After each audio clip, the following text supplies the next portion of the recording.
अमरावतीसह राज्यभरातील मोटार वाहन विभागातील आरटीओ कर्मचाऱ्यांनी प्रलंबित मागण्यांसाठी आजपासून बेमुदत संप पुकारला आहे। शासन आणि प्रशासनाकडून सातत्याने चालढकल होत असल्याचा आरोप करत कर्मचाऱ्यांनी हा निर्णय घेतला असून त्यामुळे आरटीओ कार्यालयातील अनेक सेवा विस्कळीत होण्याची शक्यता आहे।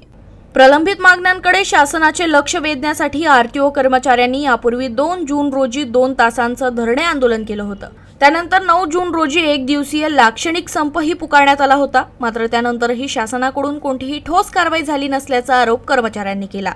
मागण्यांबाबत सकारात्मक निर्णय न झाल्यानं आजपासून बेमुदत संप सुरू करण्यात आलाय। या संपामुळे वाहन नोंदणी, परवाना नूतनीकरण, वाहन हस्तांतरण आणि इतर आरटीओ सेवा प्रभावित होण्याची शक्यता व्यक्त करण्यात येत आहे।